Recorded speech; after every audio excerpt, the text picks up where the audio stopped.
Bonjour, je vous salue des antipodes. C'est ici en Australie que je suis pendant que vous êtes à célébrer le festival des BD, le festival interglacial des BD, puis les univers givrés.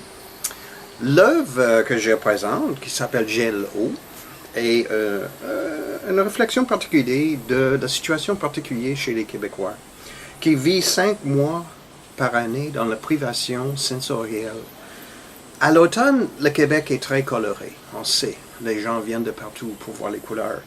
Mais l'hiver, c'est blanc, blanc, blanc. Il n'y a pas de couleur. Il n'y a pas de son non plus. Tous les oiseaux en partie. Il n'y a pas d'odeur. Les odeurs sont gelées sur la place. Donc on vit 5-6 mois dans la privation sensorielle complète, qui ne vivent pas ici en Australie, où c'est l'été toute l'année. Donc ils ne vivent jamais cette vide. Printemps au Québec, par exemple, c'est un bombardement pour les sens, parce que le premier tonnerre qu'on écoute en printemps, c'est toujours un choc. Le tonnerre, c'est quoi ça? C'est 6 mois qu'on n'a pas attendu. Et là, les choses commencent à dégeler.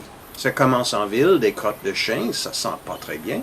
Mais là, les mettre les fumiers sur les champs, donc vous vivez en campagne, c'est encore pire. Et puis là, on met la citronnelle pour protéger les maringouins, puis là, les larmes commencent vraiment à couler. Alors, c'est le dégel, la couleur revient.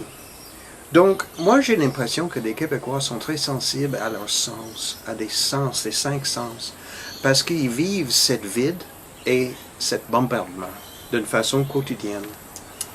L'œuvre qui est présentée, qui s'appelle Gel-Eau, topographie de la couleur résiduelle, m'est arrivé en esprit pendant que j'ai installé le Big Bang à l'espace Shawinigan en 2010-2011. Je l'avais dit à un assistant à un moment donné, il serait extraordinaire cette plage fluorescente de 200 000 objets flottants si c'était dans une patinoire. Alors quand Brian Perrault m'a appelé pour participer avec le festival, j'avais tout de suite une œuvre en tête. Puis évidemment les soins de Clémence Bélanger qui a tout suivi le projet et mes remerciements les plus profonds à Henri Morissette qui fait la réalisation dans mon absence. La deuxième œuvre, une œuvre d'Éclair errant, avec l'inspiration d'Henri. Donc, on quitte de sang à beaucoup de couleurs. Bon festival!